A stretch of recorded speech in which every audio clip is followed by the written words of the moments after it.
Good morning. आज हम लोग फिर मनोविज्ञान का एक नया टॉपिक लेके आए, मानव शक्ति एवं जो चैप्टर चल रहा था जीवन की चुनौतियाँ, उसमें मानव शक्ति या दबाव की प्रकृति, नेचर ऑफ ह्यूमन स्ट्रेंथ और स्ट्रेस को हम लोग आगे डिस्कस करेंगे। तो इसको हम लोग डिस्कस करते हैं और देखते हैं क्या है इसमें। बहुत ही अच्छा टॉपिक है ये।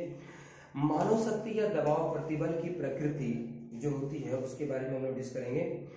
दबाव शब्द अनेक व्यक्तियों द्वारा दबाव अथवा वर्णित मांसपेशियों तथा श्वसन की कसावट तथा संकुचन की आंतरिक भावनाओं को प्रतिबिंबित करता है। क्या करता है? आंतरिक भावनाओं को प्रतिबिंबित करता है। मतलब जब भी दबाव शब्द अनेक व्यक्तियों द्वारा दबाव अवस्था में, जब दबाव की अवस्था में वो लोग थे उस समय की बात करें, दबाव शब्द मांसपेशियां, जो मांसपेशियां है, श्वसन है, ये सब कैसी थी? कसावट महसूस कर रही थी, अनुभव कर रही थी, संकुचित अनुभव कर रही थी। जो आंतरिक अनुभव था उनका इसमें कि मांसपेशियां हमें बहुत संकुचित हो गया है, बहुत दबाव फील कर रहा है, बहुत संकीर्ण फील कर रहा है। जो अंग्रेजी शब्द है स्ट्रेस, दबाव का जो अंग्रेजी शब्द है स्ट्रेस, ये स्ट्रिक्टस शब्द से आया, एक लैटिन शब्द से आया। इसका स्ट्रिक्टस शब्द का मतलब ही होता है तंग या संकीर्ण। तो जब भी लोग दबाव में आएंगे तो वो तंग हो जाएंगे, तंग में रहेंगे, बहुत आराम से नहीं रहेंगे, बेचैन रहेंगे, इस तरह की बातें थी। बेचैनी में रहेंगे। कभी भी अगर व्यक्ति कोई तनाव में रहे, दबाव में रहे, तो वो क्या करेगा? इसकी जो स्ट्रेंथ है वो काम नहीं करेगी और वो तंग रहेगा, बहुत तरह की दिक्कतों में वो रहेगा और बड़ी संकीर्ण सोच का हो जाएगा वो। ठीक है, अब देखते हैं दबाव। मूलतः दबाव को पर्यावरण की उन विशेषताओं द्वारा भी समझा जा सकता है। जो पर्यावरण में कुछ विशेषताएं, क्या विशेषताएं हम देखते हैं जो हमारे आसपास में है, समझा जा सकता है। जो व्यक्ति के लिए विघटनकारी होता है, मतलब वो चीजें जो व्यक्ति के लिए विघटन, उसे विघटित करता है, व्यक्ति को मतलब तोड़ता है, कमजोर बनाता है, उससे भी समझा जा सकता है कि वो दबाव है। वो दबाव है मतलब उस पर स्ट्रेस। देखिए, समस्या आना अलग बात है, समस्या को टेकल कर लिया तो स्ट्रेंथ हो गया, लेकिन उस समस्या, वो प्रॉब्लम, वो चुनौती, जो चैलेंज था, वो अगर आपको तोड़ रहा है, विघटन कर रहा है, तो उसको हम लोग स्ट्रेस कर देते हैं, दबाव कर देते हैं। अथवा चुनौती है और उसको हम आगे बढ़ गए तो हम तो स्ट्रेंथ में बदल दिए अपने। तो यही स्ट्रेंथ और दबाव की प्रकृति की बात कर रहा है कि हम अगर चुनौती को अच्छाई में बदल दिए, पॉजिटिविटी की तरह लिए और पॉजिटिव में बदल दिए, तब तो कोई दिक्कत नहीं है। लेकिन नेगेटिविटी में अगर चले गए, विघटन करने लगा, हमें तोड़ने लगा, बर्बाद करने लगा, कमजोर बनाने लगा, तब तो ये स्ट्रेंथ, जो स्ट्रेस है, तब दबाव है। बाह्य प्रतिबलक की प्रतिक्रिया को तनाव कहते हैं, स्ट्रेन कहते हैं। जो बाह्य बलक है हमारे पास, जो बाह्य प्रतिबलक है, वो क्या प्रतिबलक है? मतलब जो बाहरी स्ट्रेस है उसको हम लोग उसके प्रति जब हम प्रतिक्रिया करते हैं, प्रतिक्रिया को तनाव कहते हैं। बाहर से सामाजिक हो सकता है, फाइनेंशियल हो सकता है, बहुत तरह के हो सकते हैं बाहरी दबाव। और दबाव कारक जो स्ट्रेसर है, जो दबाव कारक है, मतलब जिसकी वजह से दबाव हो रहा है, ऐसी घटनाएं हैं जो हमारे शरीर में दबाव पैदा करते हैं। जो दबाव कारक होगा वो शरीर में दबाव पैदा करेगा, स्ट्रेस पैदा करेगा।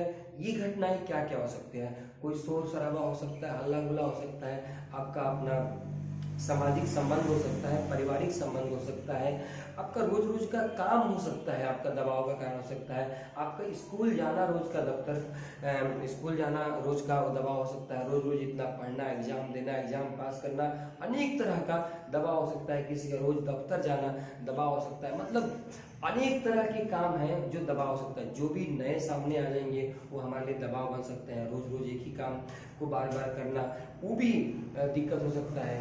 तो हर तरह के दबाव आ सकते हैं हमारे पास। रोज स्कूल जाना है, दबाव में आ जाता है। एक हंस सेले, जो आधुनिक दबाव के, ये व्यक्ति का नाम है, जो आधुनिक दबाव के जनक माने जाते हैं। इन्होंने दबाव को परिभाषित किया इस तरह से कि किसी भी मांग के प्रति शरीर की अविशिष्ट अनुक्रिया है। किसी भी मांग, क्या मांग है? दबाव हम कब फील करते हैं? मान लो आपको जो आप चाहो वो मिल जाए, जो आप चाहो वो मिल जाए, आप कभी स्ट्रेस लोगे क्या? आपको कभी दबाव आएगा क्या? आपको कभी दबाव नहीं आएगा, जो चाहो वो मिल जाए। प्रकृति ने तो यही हमारे लिए बना के रखा है कि हम जो चाहे वो हमें नहीं मिल सकता है। इसके लिए हमें थोड़ा सा दबाव लेना पड़ेगा, प्रेशर लेना पड़ेगा, स्ट्रेस लेना पड़ेगा, तब जा करके होता है। तो जो हमारी मांग है, उस मांग के प्रति शरीर की अविशिष्ट मतलब एकदम सामान्य, कोई विशेष नहीं, सामान्य अनुक्रिया है। मतलब एकदम कोई भी दबाव आया और आप एकदम सामान्य एक अनुक्रिया करेंगे और उससे आपको हासिल हो जाएगा। थोड़ा सा सुनने में अजीब लग रहा है, ये थोड़ी सी ये लग रहा है। तो अर्थात खतरा चाहे जिस कारण से भी हो, व्यक्ति प्रतिक्रियाओं के समान शरीर क्रियात्मक प्रतिरूप से अनुक्रिया करेगा। मतलब खतरा चाहे जैसा भी हो, चाहे दबाव जैसा भी हो, व्यक्ति क्या करेगा? एकदम समान रूप से प्रतिक्रिया करेगा, शारीरिक प्रतिक्रिया जो करेगा। ये सुनने में थोड़ा सा गड़बड़ लग रहा है, इसीलिए बहुत सारे मनोवैज्ञानिकों ने इनके मत को नहीं माना। उनका क्या मानना था? कहता था कि दबाव प्रतिक्रिया उतनी सामान्य तथा अविशिष्ट नहीं होते हैं जितना ये शैलेश साहब ने कहा, नहीं होते। इनका मत ऐसा नहीं था। अलग अलग दबाव कारक दबाव प्रतिक्रिया के अलग अलग प्रतिरूप पैदा कर सकते हैं। दबाव और अलग अलग तरह के हो तो हमारे पास वो जो दबाव कारक अलग अलग तरह के हो तो हमें अलग अलग तरह के दबाव देंगे और हमारा शरीर दिमाग उसके लिए अलग अलग तरह से प्रतिक्रिया भी करेगा। और एक ही दबाव को अलग अलग व्यक्ति पे भी अलग अलग तरह से प्रतिक्रिया होगा, अलग अलग तरह के दबाव करेगा। एक ही समस्या, एक ही दबाव है, एक ही दबाव कारक है जो एक व्यक्ति पे अलग प्रतिक्रिया करेगा। एक व्यक्ति के लिए वो ज्यादा समस्या वाला हो सकता है, एक व्यक्ति के लिए कम समस्या वाला हो सकता है। तो इस तरह से जैसे मान लो एक आदमी को एक बोझ उठाने के लिए दे दिया जाए 100 किलो का, उससे नहीं उठेगा। लेकिन कोई एक आदमी है, उसके लिए थोड़ी सी भी प्रेशर की बात नहीं है, वो आराम से उठा के लेके चला जाएगा। उसको उसका एक्सपीरियंस है या वो ऐसा इतना उसमें ताकत है। तो हर आदमी के लिए अलग अलग दबाव हो सकता है और एक ही दबाव अलग अलग व्यक्ति के लिए अलग अलग परिस्थिति पैदा कर सकती है। हम में से प्रत्येक व्यक्ति परिस्थिति को अपनी नजर से देखेगा। जो भी हर व्यक्ति एक परिस्थिति को अपनी ही नजर से देखेगा, उसकी अलग अलग परिस्थिति होगी, अलग अलग प्रतिक्रियाएं होंगे, वो परिस्थिति अलग अलग तरह से देखेगा। और कहता है कि उनका सामना अपने ढंग से करेगा। जो परिस्थिति है, मेरे लिए एक परिस्थिति है, जो परिस्थिति है, एक परिस्थिति मान लो यहाँ पे है, उस परिस्थिति को मैं कैसे उसका सामना करूंगा, कैसे उसको हैंडल करूंगा, ये वाला व्यक्ति आप और कोई व्यक्ति वैसे ही करेगा जरूरी नहीं है। वो अपना अपना ढंग से अपनी स्ट्रेंथ के हिसाब से करेगा। मानव शक्ति उसके पास किस तरह का है, उसी तरह से वो हैंडल करेगा उसको। तो ये अपने ढंग से करेगा और उसकी क्षमता का प्रत्यक्षण ही यह निर्धारित करेगा कि वह दबाव महसूस कर रहा है या नहीं। मान लो किसी व्यक्ति के पास एक समस्या है, अब कोई व्यक्ति उसमें क्षमता इतनी है कि उसके बारे में थोड़ा सा भी दबाव ही महसूस नहीं कर रहा है, और कोई व्यक्ति उसी काम के लिए बहुत दबाव महसूस करेगा। जैसे मैं एक बात बताता हूँ, मान लो कोई व्यक्ति साइकिल नहीं चलाया कभी, उसको दे दो साइकिल चलाने के लिए तो कितना दबाव महसूस करेगा। किसी व्यक्ति को मोटरसाइकिल पे पीछे बैठा करके बहुत स्पीड गाड़ी चला दो तो कितनी दबाव महसूस करेगा। लेकिन वही कोई व्यक्ति हाथ छोड़ के चला लेता है, बहुत स्पीड से चला लेता है। तो एक ही काम के लिए अलग अलग व्यक्ति अलग अलग तरह के काम कर सकता है। एक समस्या आएगा, उसको किस तरह से समाधान करना है, अगर उसमें कार्य करने की क्षमता है तो उसको दबाव के रूप में वो नहीं लेगा, और काम कार्य करने की क्षमता उसमें नहीं है तो उसको दबाव के रूप में वो लेगा। यही बात यहाँ बताना चाह रहा है। दबाव एकाएक ही उत्पन्न होता है। दबाव कभी भी वो एकाएक ही आता है। दबाव ऐसा नहीं कि आपको पहले से पता है कि अच्छा ये दबाव आएगा हमारे पास, ऐसा नहीं है। दबाव एकाएक उत्पन्न होता है और कहता है कि वह कोई ऐसी घटक नहीं है जो कि व्यक्ति के भीतर या पर्यावरण में पाया जाता है। ये अचानक आया, जैसे अभी एक दबाव आया, बहुत बड़ा प्रेशर आया, लॉकडाउन जो हुआ, अभी ये कोरोना वायरस जो हुआ, क्या हुआ, ये बहुत बड़ा अचानक आया ना, किसी से बोलकर थोड़े या पहले से पता थोड़ा था इसमें कि ऐसा हो सकता है, लेकिन इतना बड़ा स्ट्रेंथ आया इसमें। तो देखो ये क्या है कि एक एकाएक आया जो पर्यावरण के भीतर जो व्यक्ति के भीतर या पर्यावरण के भीतर पाया नहीं जाता है। मतलब ये सब चीजें, ठीक है, ये अचानक क्रिएट होते हैं, आ जाते हैं। समस्या आपके हर दिन आ सकते हैं, हर कदम कदम समस्याएं आ सकती हैं। इसके अतिरिक्त यह एक सदैव चलने वाली प्रक्रिया है जिसके अंतर्गत व्यक्ति अपने सामाजिक एवं सांस्कृतिक पर्यावरणों में कार्य संपादन करता है। और जो ये दबाव है रोज रोज आने वाली बात है। अब रोज हमेशा मतलब गतिमान है, पहले भी हम पढ़ चुके हैं, गतिमान है, चलते ही रहता है, चलते ही रहता है। तो इससे क्या होगा, आपको अगर स्ट्रेंथ आप फील कर रहे हैं इसमें, तो सामाजिक हो, सांस्कृतिक हो, उसी में आप क्या करते हैं, अपने समाज में अपने संस्कृति के जो नियम नीति है, अपने समाज का जो समाज है, आप उसी समाज के हिसाब से उसको क्या करते हैं, आप अपने दबाव को खत्म करने की कोशिश करते हैं, उसका समाधान करने की कोशिश करते हैं। इन संघर्षों का मूल्यांकन करता है। और क्या करता है, जो संघर्ष है उसका मूल्यांकन करता है कि इस जो दबाव आया है इसके लिए मुझे कितना संघर्ष करना पड़ेगा, क्या करना पड़ेगा, तथा उनसे उत्पन्न होने वाली अनेक समस्याओं का निवारण करने का प्रयत्न करता है। अपना मूल्यांकन कर लेता है कि ये मेरे पास समस्या है, ये मेरे पास दबाव है, इसको हम कितना मेहनत करेंगे, क्या करेंगे, कैसे करेंगे तो ये समस्या समाधान मेरा हो जाएगा, इसके बारे में वो देखता है। अब कहता है कि दबाव एक संज्ञात्मक या गत्यात्मक मानसिक अवस्था है। हाँ, ये संज्ञात्मक है और गत्यात्मक भी है और मानसिक अवस्था है। आपके मन में अगर ये अवस्था है, कोई भी समस्या नहीं, अगर आप अपने मन में नहीं समस्या ले रहे हैं, तो आप अगर समस्या को अपने मन में डालें, कोई बात नहीं, एक है, आया है एक, हम इसको समाधान कर लेंगे, अपना उपाय लेंगे, और अगर आप मानसिक रूप में सोचने लगेंगे तो ये समाधान हो ही जाएगा। ऐसा नहीं है, कोई ऐसा समस्या नहीं है जिसका समाधान नहीं है, समाधान है, हर समस्या का समाधान है। आपको उतना मेहनत करना पड़ेगा, आप अपने शक्तियों का मूल्यांकन करके देखना पड़ेगा कि आप उस लायक हैं या नहीं है, कितना संघर्ष करना पड़ सकता है उस दबाव के लिए, ये आपको तय करना पड़ता है। और उतना संघर्ष करिएगा तो समाधान हो ही जाएगा। वह एक ऐसा असंतुलन उत्पन्न करता है जिसके कारण उस असंतुलन के निवारण अथवा समस्थिति को दोबारा स्थापित करने की जरूरत होती है। जो दबाव आएगा कोई ना कोई असंतुलन तो पैदा करेगा। अगर असंतुलन नहीं हुआ तो दबाव किस बात का है। असंतुलित हो जाते हैं लोग, तभी तो दबाव ये करते हैं। दबाव है मतलब आप असंतुलित है, थोड़ा सा आपका संतुलन बिगड़ जाता है। कई बार अगर दबाव बहुत ज्यादा हो तो ज्यादा ही संतुलन बिगड़ जाता है, मानसिक संतुलन बिगड़ जाता है लोगों का। तो ठीक है, तो ये क्या होते हैं, जिसके कारण असंतुलन का निवारण अथवा समस्थिति को दोबारा स्थापित करने की जरूरत होती है। और अगर आप में स्ट्रेंथ है, क्षमता है, मनोशक्ति, तो क्या है, आप उसको दोबारा से फिर से समस्थिति में लाते हैं, मतलब सिचुएशन को नॉर्मल करते हैं। सिचुएशन अगर नॉर्मल हो जाता है तो आपके लिए ये समस्या फिर समाप्त हो जाती है, आपकी समस्या फिर से समाप्त हो जाती है। और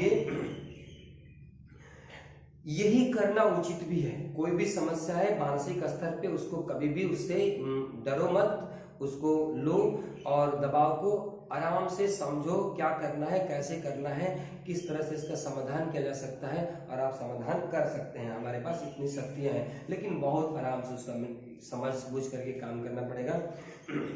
एक लिजारस नाम के व्यक्ति हैं और उनके सहयोगियों ने क्या किया, सहयोगी द्वारा प्रतिपादित दबाव के संज्ञात्मक सिद्धांत के आधार पर दबाव प्रक्रिया को हम डिस्कस करते हैं। आगे चित्र में दर्शाया गया है आगे कि दबाव का प्रत्यक्षण, जो दबाव का प्रत्यक्षण है, उसका प्रकटीकरण है, व्यक्ति के द्वारा घटनाओं के संज्ञानात्मक मूल्यांकन तथा उनसे निपटने हेतु उपलब्ध संसाधनों पर निर्भर करता है। कोई दबाव है, इन्होंने बहुत अच्छा बात कहा कि कोई दबाव है, उससे निपटने के लिए आपकी घटनाओं की संज्ञान होना चाहिए, संज्ञानात्मक मूल्यांकन होना चाहिए, उसका एक मूल्यांकन होना चाहिए, संज्ञानात्मक, उसको आपको पता होना चाहिए, उसका संज्ञान आपको होना चाहिए, और उनसे निपटने हेतु आपके पास संसाधन भी है कि नहीं है, ये बात पता होना चाहिए। आप कोई समस्या ले लिए, समस्या समझ लिए, निपटने के लिए संसाधन नहीं है आपके पास।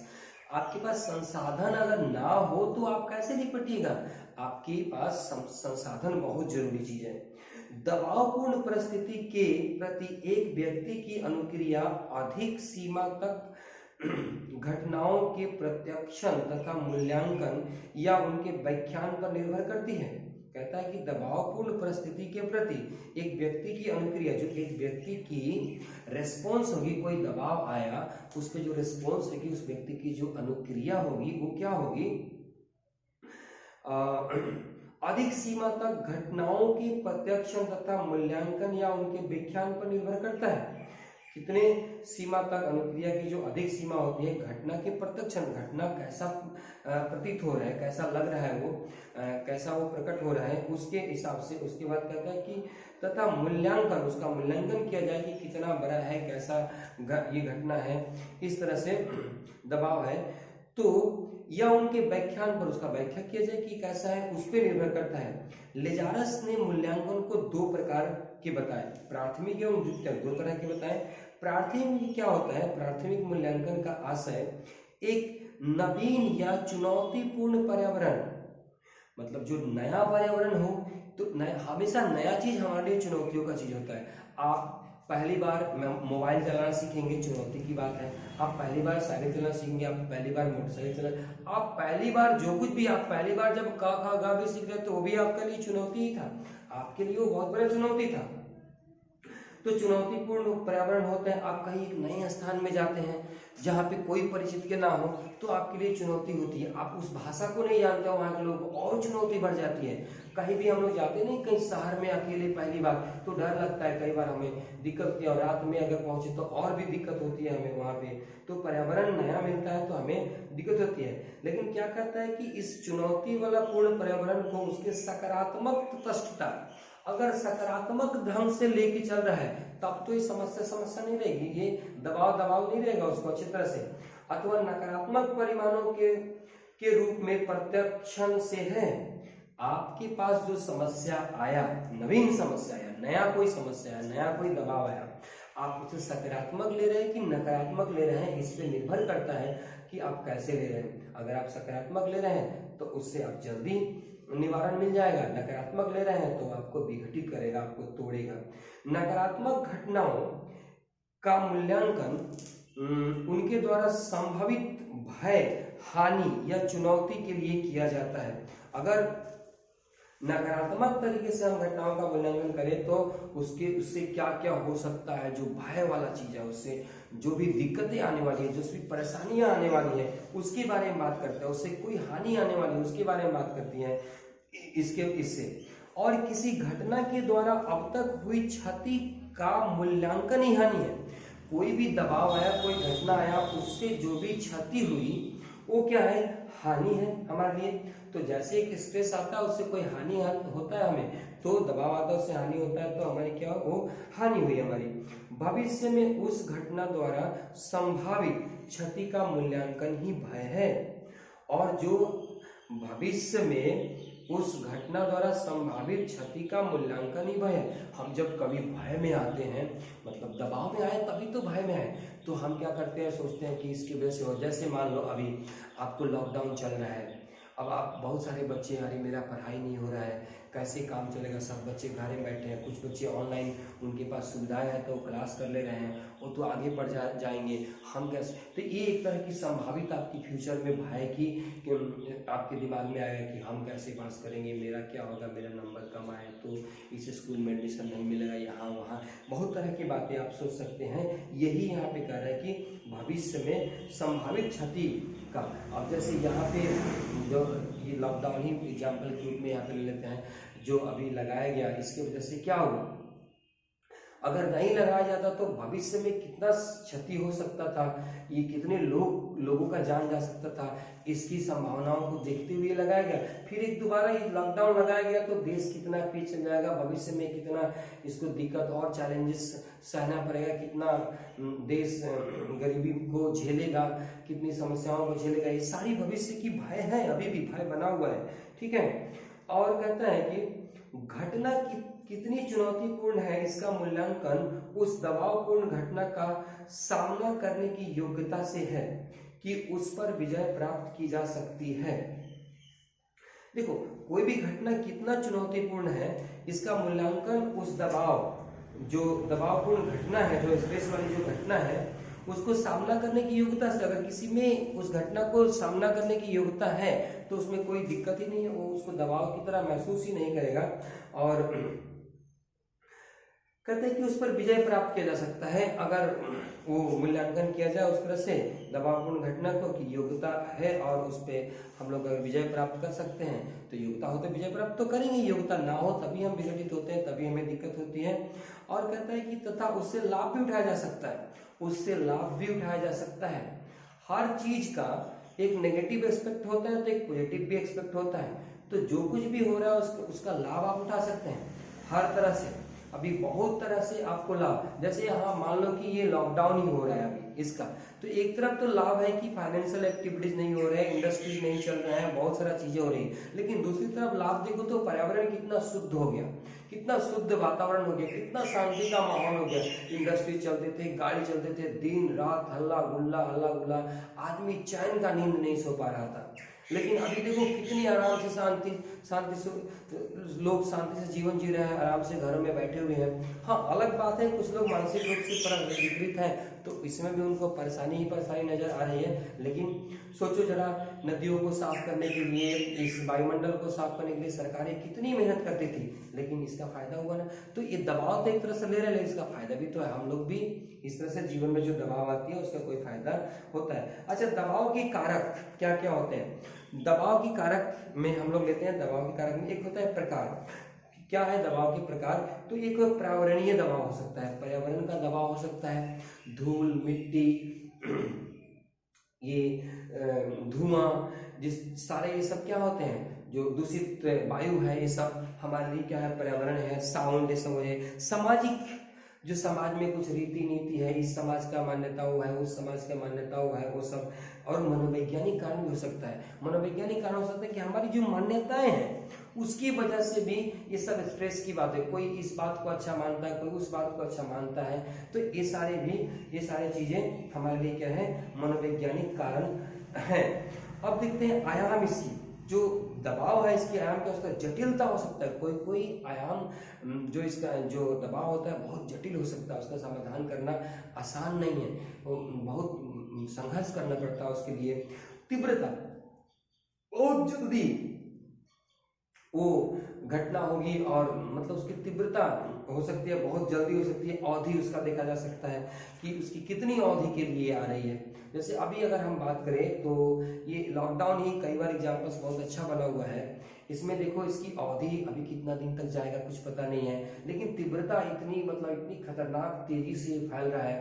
तीव्रता इस समस्या का जो दबाव पड़ रहा है हमें, प्रेशर कितना दबाव में डालेगा हमें आगे चल के भविष्य में भी, इसकी तीव्रता क्या है तो अभी पता चलेगा ना। अभी तो लॉकडाउन खुला ही नहीं, आगे देखते हैं कि क्या क्या इसमें होता है। तो ये हो सकता है। उसके बाद भविष्य कथनीय हो सकती है। दबाव जो होता है भविष्य के बारे में भी ये इंडिकेट करेगा कि भविष्य कैसे हमारा चल सकता है, इस दबाव की वजह से क्या आगे भविष्य आने वाला है। उसके बाद हम कहते हैं संसाधन भी इसका क्या क्या है। देखो दबाव के लिए भौतिक संसाधन में है, चिकित्सा इसका हो सकता है, चिकित्सा के द्वारा इस दबाव, कुछ दबाव होते हैं उनका हम लोग हल निकाल लेते हैं। स्वास्थ्य अगर ठीक हो, धन से देखभाल सही से करके, हमारे पास फाइनेंशियल कंडीशन ठीक है, स्वास्थ्य ठीक है, तो अच्छी देखभाल। उसके बाद क्या है, व्यक्तिगत कौशल। जो व्यक्तिक होते हैं उसमें व्यक्तिगत कौशल से हम लोग कर सकते हैं। व्यक्तिगत कौशल जो होते हैं, कौशल एवं जीवन का सामना करने की शैली। हम सबसे बड़ी बात है, ये बहुत बड़ी बात है, हर व्यक्ति पे दबाव आया, उसकी कैसी शैली है जीवन में समस्याओं का, दबाव का सामना करने, अपनी शैली से वो करता है। कोई समस्या आता है किसी व्यक्ति के लिए बहुत आसान होता है, अरे ऐसा समस्या है कोई बात नहीं। कोई व्यक्ति उसी में अपना जीवन लगाता है, उसी में परेशान हो जाता है, बहुत तंग हो जाता है व्यक्ति। तो इस तरह का सामाजिक अवलंबन होता है। समाधान इसका हम लोग क्या कर सकते हैं, सामाजिक अवलंबन। आपके पास एक परिस्थिति आई है, आप समाज में जाकर के सामाजिक सहायता ले सकते हैं, उससे समाज से वो समाधान हो सकता है। व्यवसायिक सहायता हो सकती है उसमें, तो इस तरह से हम समाधान उसका संसाधन, ये संसाधन है जिससे समाधान कर सकते हैं। व्यक्ति की विशेषताएं क्या हो सकती है, व्यक्ति की विशेषताओं में क्या हो सकती है, शारीरिक स्वास्थ्य हो सकती है। अगर कोई दबाव है और ये मानव शक्ति में अगर शारीरिक स्वास्थ्य बहुत जरूरी होता है, आपका स्वास्थ्य ही ठीक नहीं है, आप क्या दबाव झेलेंगे और क्या दबाव की का मूल्यांकन करेंगे और क्या दबाव का सामना करेंगे, आप नहीं कर पाएंगे ना। शारीरिक संवेदनाएं भी, संवेदनशीलताएं भी होनी चाहिए। जिस व्यक्ति में संवेदनशीलता ही नहीं है वो क्या दबाव झेलेगा और क्या दबाव को समझेगा और क्या दबाव का समाधान करेगा, नहीं कर सकता है। मनोवैज्ञानिक मानसिक स्वास्थ्य भी बहुत अच्छा होना चाहिए। मानसिक स्वास्थ्य अगर ठीक नहीं है तब भी आप नहीं, आपका शरीर ठीक नहीं है तब भी आप दबाव नहीं झेल, ये दबाव का समाधान नहीं कर पाएंगे। अगर आपका मानसिक स्वास्थ्य ठीक नहीं है तब भी आप नहीं कर सकते हैं। आपका स्वभाव ठीक नहीं है, स्वभाव व स्व संप्रत्यय ठीक नहीं है तब भी आप इन सब चीजों को नहीं हल कर सकते हैं। अब दबाव का जो मूल्यांकन देखो कैसे कैसे किया जा सकता है। दबाव के मूल्यांकन 4 तरीके से किया जा सकता है। शारीरिक क्रियात्मक अनुक्रिया करके, मतलब शारीरिक रिस्पॉन्स से किया जा सकता है। शारीरिक क्रियात्मक अनुक्रिया करके किया जा सकता है। अनुक्रियाओं से इसका मूल्यांकन कि क्या दबाव एक कैसा है, किस तरह का है, इससे तो शारीरिक अनुक्रियाओं के रिस्पॉन्स क्या क्या करना पड़ेगा, हमें शारीरिक रूप से हमें क्या करना पड़ेगा। फिर व्यवहारात्मक, कैसा व्यवहार करना पड़ेगा इस समस्या के साथ, ये बातें आती है, किस तरह से इससे हम व्यवहार करें, इस बात होती है। फिर संवेगात्मक होते हैं, संवेदनाएं कैसी देगी, संवेग कैसा चाहिए, इसमें कितनी उत्तेजनशीलता चाहिए, स्टिमुलेशन कितना चाहिए, ये सब उद्दीपन क्या चाहिए, कैसे ये सब बातों की बात करेगी। फिर संज्ञानात्मक अनुक्रिया इसमें होना चाहिए, चौथा नंबर था। अब आते हैं हम लोग द्वितीयक मूल्यांकन की तरफ। द्वितीयक मूल्यांकन क्या हो सकता है। द्वितीयक मूल्यांकन के अंतर्गत व्यक्ति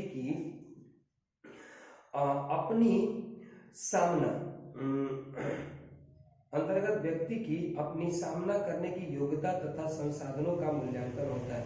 मतलब द्वितीयक में है, मूल्यांकन में क्या होता है, व्यक्ति को अपने बारे में उसको मूल्यांकन करना पड़ता है कि ये दबाव जो है, इस दबाव के बारे में हम मूल्यांकन करता है कि मेरी कितनी योग्यता है, मेरी योग्यता कितना है इस दबाव को समाधान करने के लिए, और संसाधन क्या है मेरे पास, ये सारी बातें वो देखता है कि क्या वे उस घटना द्वारा उत्पन्न खतरे, नुकसान या चुनौती से लड़ने के लिए पर्याप्त है। जो उसके पास योग्यता है, जो उसके पास संसाधन है, जो दबाव आया है, चुनौती आया है, उस चुनौती को से लड़ने के लिए क्या वो पर्याप्त है, इसका वो मूल्यांकन करेगा। ये हम लोग दूसरे पार्ट में पढ़ रहे हैं। उसके बाद कहता है कि ये संसाधन शारीरिक, मानसिक, सामाजिक अथवा व्यक्तिक हो सकते हैं। जो संसाधन है आपका शारीरिक हो सकता है, ऊपर पढ़ चुके हैं, शारीरिक स्वास्थ्य हो सकता है, मानसिक स्वास्थ्य हो सकता है, मानसिक हो सकता है, और सामाजिक हो सकता है। सामाजिक में फाइनेंशियल चीजें भी आ जाते हैं, तो ये फाइनेंशियल भी आ जाएगा, और व्यक्तिक हो सकता है, मतलब आपका अपना पर्सनल हो सकता है, वैसा भी है। यदि कोई व्यक्ति समझता है कि संकट से निपटने के लिए उसको सकारात्मक अभिवृत्ति, स्वास्थ्य कौशल तथा सामाजिक अवलंबन उपलब्ध है, तो वह कम दबाव महसूस करेगा। अगर व्यक्ति इस बात को समझ लेता है कि ये जो समस्या हमारे पास चुनौती आई है और उसको सकारात्मक रूप से अभिवृद्ध करता है, और स्वास्थ्य कौशल, सामाजिक अवलंबन, ये सब का सहायता वो लेकर के इसको अगर वो ठीक करने की कोशिश समझता है कि हो सकता है और करने की कोशिश करता है, तो वो क्या प्रेशर कम फील करेगा। लेकिन व्यक्तिक अगर हो जाएगा, अकेला हो जाएगा, तो थोड़ा सा समस्या उसके लिए बढ़ सकता है, समाधान करना इतना आसान नहीं होगा। तो इसीलिए हमारा सामाजिक, जिस व्यक्ति का सामाजिक रिलेशन बहुत अच्छा होता है और मानसिक उसका अवस्था बहुत अच्छा होता है, तो वो क्या करते हैं कि समस्याओं का समाधान करने के लिए उन्हें बहुत दिक्कत नहीं होती है। इसलिए जो सामाजिक रिलेशन होता है हमें बहुत अच्छे से बना के हमेशा रखना चाहिए। मूल्यांकन का यह प्रक्रम न केवल हमारी संज्ञानात्मक तथा व्यवहारात्मक अनुक्रिया का निर्धारण करता है, अपितु वह बाह्य घटनाओं के प्रति हमारी संवेगिक एवं शरीर क्रियात्मक अनुक्रिया का भी निर्धारण करता है। जो ये मूल्यांकन है वो सिर्फ संज्ञानात्मक और व्यवहारात्मक अनुक्रिया का ही निर्धारण करता है, ऐसा नहीं है, बल्कि वो बाहरी बाहर की घटनाओं के प्रति भी हमारी संवेगिक और शारीरिक क्रियात्मक अनुक्रियाओं को, जो क्रियात्मक रेस्पॉन्सेस होते हैं उनके बारे में भी, कि शारीरिक रेस्पॉन्स हमारा बाहर की घटनाओं के प्रति क्या है, कैसा संवेग है हमारा, उस सब के बारे में भी अनुक्रियाएं करती है। एक व्यक्ति जो यह विश्वास करता है कि वह किसी नकारात्मक परिस्थिति के आरंभ होने या उसके प्रतिकूल परिणामों पर नियंत्रण कर सकता है, तो वह उस व्यक्ति की तुलना में जिसे व्यक्तिक नियंत्रण का कोई ज्ञान ना हो कम दबाव महसूस करता है। मतलब साफ साफ बात कहा जा सकता है कि अगर व्यक्ति ये विश्वास करता है कि जो चुनौती आया है वह किसी नकारात्मक परिस्थिति को आरंभ करेगा या उसके प्रतिकूल परिणाम देगा, अनुकूल तो देगा नहीं, कोई भी समस्या आएगा तो परिणाम देगा जो प्रतिकूल, पर नियंत्रण किया जा सकता है। अगर ये समझता है कि हाँ ये प्रतिक्रिया जो इस पे प्रतिकूल जो रिजल्ट देने वाला है, परिणाम देने वाला है, तो ये क्या करेगा कि उसको समाधान कर लेगा वो, अगर उसके बारे में व्यक्तिक नियंत्रण का कोई ज्ञान हो तो। अब व्यक्तिक नियंत्रण का ज्ञान हो तो, अगर जिसके पास व्यक्तिक नियंत्रण का ज्ञान नहीं होता है वो तो नकारात्मक में चला जाएगा, और जो व्यक्तिक ज्ञान जिसके पास होता है वो समाधान उसको ले लेता है, उसको दबाव कम फील होता है। ओके, उदाहरण के लिए आत्मविश्वास, जो व्यक्ति आत्मविश्वासी होता है वो बड़ा से बड़ा काम कर लेता है, बहुत बड़े बड़े कामों को कर लेते हैं। आत्मविश्वास सफलता का सबसे बड़ी रहस्य है। जिसमें आत्मविश्वास होता है वो कहीं भी कोई भी काम में सफल हो ही जाता है। ये आत्मविश्वास आपका वो चीज है जिसके वजह से आप दुनिया में कुछ भी हासिल कर सकते हैं, कुछ भी हासिल कर सकते हैं। अगर आप में विश्वास है तो आप उस कार्य के लिए आप में यथाशक्ति, पूरा शक्ति है आप में, आप उस काम को कर सकते हैं। लेकिन आप में अगर विश्वास ना हो तो आप नहीं कर सकते हैं। कितना हट्टा कट्टा शरीर लेने से कुछ नहीं होने वाला है, विश्वास आप में कितना है तब जाकर के आप काम कर सकते हैं, कुछ भी कर सकते हैं, कितना भी कर सकते हैं। मानव के लिए कोई सीमा नहीं है कार्य का।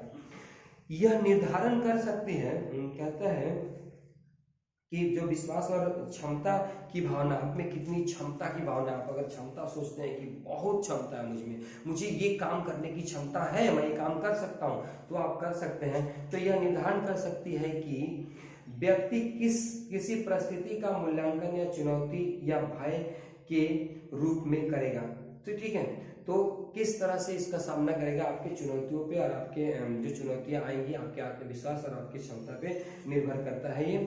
अतः किसी दबाव कारक के अनुभव तथा परिणाम एक व्यक्ति से दूसरे व्यक्ति में अलग अलग हो सकती है। मतलब एक व्यक्ति से किसी भी चुनौती का, दबाव कारक का क्या होता है, परिणाम जो होता है एक व्यक्ति के ऊपर वो अलग दे सकता है और दूसरे व्यक्ति में वो अलग दे सकता है। ये बात यहाँ पे कहा जा रहा है। मूल्यांकन अत्यंत आत्मनिष्ठ होते हैं। जो मूल्यांकन कहता है अत्यंत आत्मनिष्ठ होते हैं। आपका जो दबाव है वो आपको भीतर से सोचना पड़ेगा कि आत्मविश्वास कितना, आप में क्षमता कितना, आप कैसे इसका मूल्यांकन कर रहे हैं।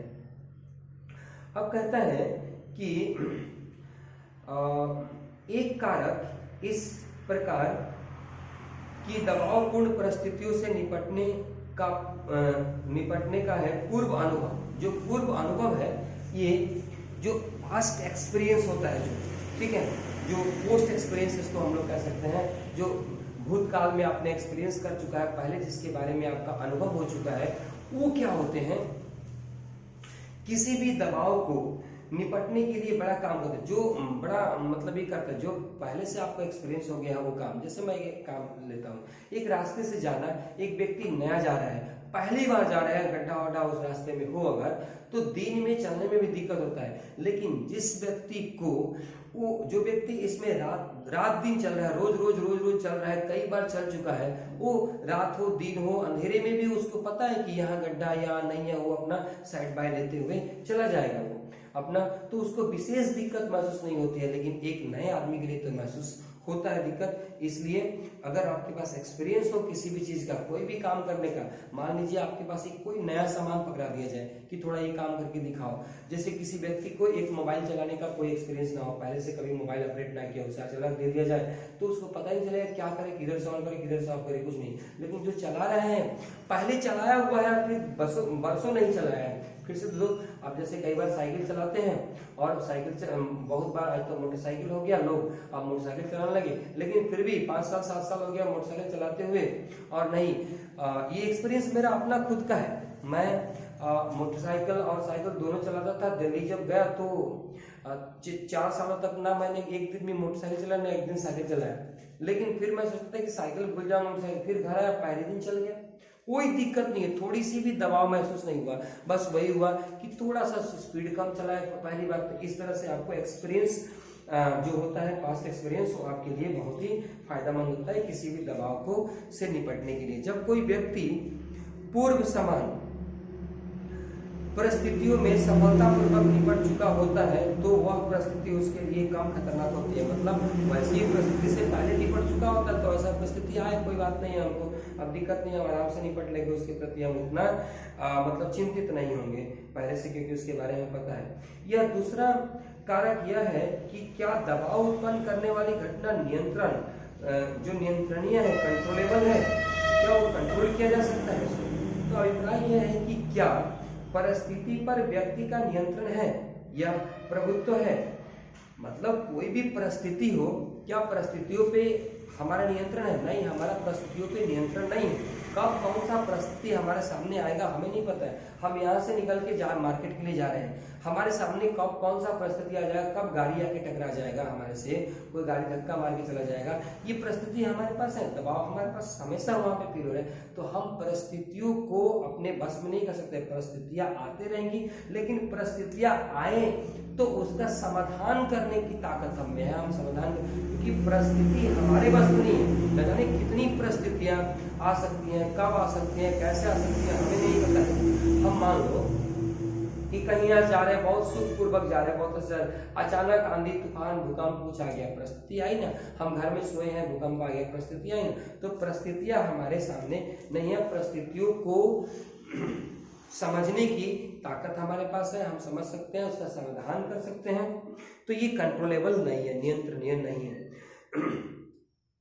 कहता है कि दबाव का पद उन सभी पर्यावरणीय तथा व्यक्तिगत घटनाओं को समाहित करता है जो किसी व्यक्ति के कुशल क्षेम या कल्याण के लिए भय या चुनौती होते हैं। बस ये समझने वाली बात है। जो दबाव होता है वो आता ही है व्यक्तियों को क्या करने के लिए, कुशल क्षेम बनाने के लिए, कुशल बनाने के लिए। ठीक है, आएगा दबाव, आप उसका सामना करेंगे, आप उसका समाधान करेंगे, आपको उस दबाव में कुशलता मिल जाएगी, उस तरह की समस्याओं में कुशलता मिल जाएगी और इससे आपका कल्याण होगा, मानव शक्ति बढ़ेगा।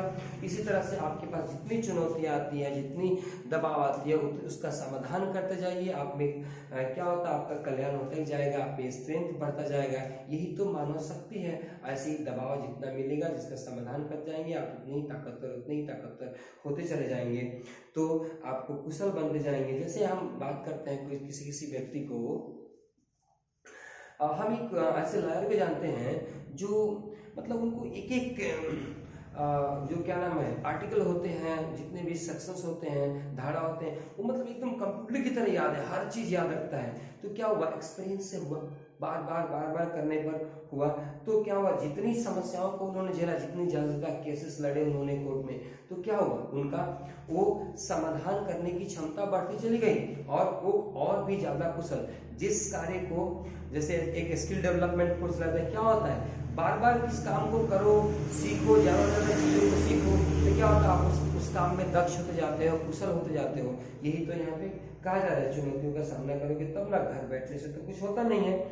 ये दबाव कारक बाह्य भी हो सकते हैं, जो दबाव कारक होते हैं वो बाहरी भी हो सकते हैं, भीतरी भी हो सकते हैं, इसमें कोई संदेह नहीं है। उदाहरणार्थ बाहर वाले क्या होते हैं, सामाजिक होता है, किसी मित्र से रिलेशन खराब हो जाए, किसी समाज में आपका झगड़ा झंझट हो जाए, ठीक है, कोई व्यवसायिक रिलेशन खराब हो जाए, सभी बाहरी रीजन हो सकते हैं। ठीक है, तो ये सारे रीजन जो है आपका संबंध हो जाना, अकेलापन महसूस करना, ये सारा बाहरी रीजन हो सकते हैं। आप अकेले जिंदगी जी रहे हैं तो ये सारा हो सकता है। पारिवारिक समस्या भी एक तरह के बाहरी समस्या हो सकती है, आपकी बाह्य समस्या हो सकती है। पर्यावरण में जो शोरगुल हो रहे हैं, प्रदूषण फैला हुआ है, साउंड हो रहे हैं बहुत ज्यादा, ये सब क्या है, सब बाहरी है।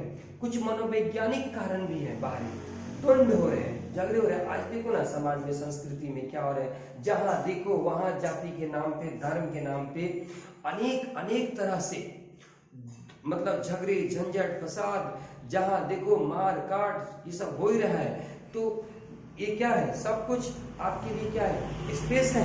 ये आपको स्पेस दे रहा है ना। आप जब सुनते हैं कि यहाँ पे ये हो गया, वहां पे हो गया, आजकल जो महिलाओं के साथ हो रहा है, ये महिलाओं के लिए कम स्ट्रेस का कारण है क्या, बहुत स्ट्रेस कारण है। आप अकेला कभी भी जाते हैं तो सुरक्षित महसूस नहीं करते, अपने आप को कुंठित महसूस करते हैं, द्वंद कुंठा होता है जो व्यक्ति के अंदर हो सकते हैं, ठीक है, जो व्यक्ति के अंदर हो सकते हैं। ये सब मनोवैज्ञानिक कारण, जो बाहरी कारण है द्वंद्व कुंठा, जिसकी वजह से आपके भीतर क्या करता है, आपको बहुत तरह के परेशानी खड़ा कर देता है। और इस तरह से आप में संदेह भी मतलब संदेहित रखता है आपके जीवन में। तो आपको अगर जीवन ठीक से जीना है तो समस्याओं का समाधान निकालने की कोशिश करना होगा, चुनौतियों को लेना पड़ेगा।